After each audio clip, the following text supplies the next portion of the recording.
The Supreme Court's hearing arguments today in a case over independent government agencies operating free from political interference.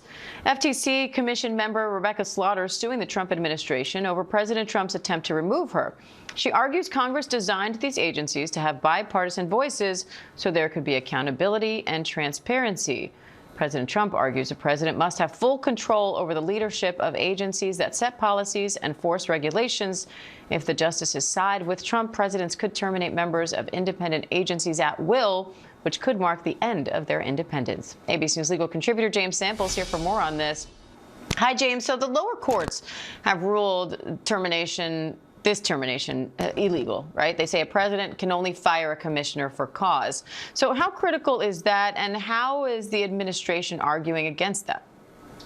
Good morning, Diane. It is interesting here that we are in a circumstance that really, if you step back for a moment, is truly unique in American history and in Supreme Court history, in the sense that I think that the outcome of this particular case is almost at this point a foregone conclusion, even though that outcome will be the overturning of a precedent that goes back 90 years. So we are so often thinking of things in our current society on a kind of binary level. Is it left? Is it right? Is it Donald Trump? Is it, a Democrat?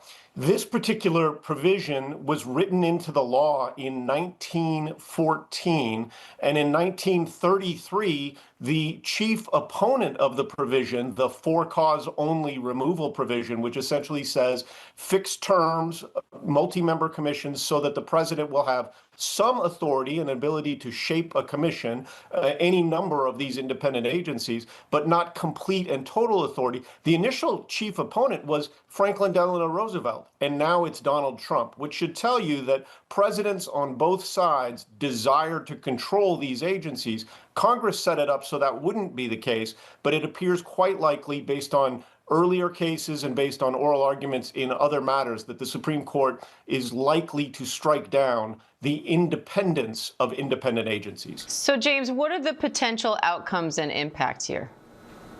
Well, if the court strikes down as most observers expect, if the court strikes down this arrangement, the near-term consequences for the FTC mean that Donald Trump can reshape it. But the broader consequences, there are more than a dozen agencies. You can kind of think of it as the alphabet soup of American government. More than a dozen agencies around the country in the federal government have this kind of fixed-term independent agency structure, and those agencies will essentially become scenarios where the president, no matter who the president is at any given point, can fire individual commissioners at will and bend the commissions, bend the agencies to the president, his or her own prerogatives.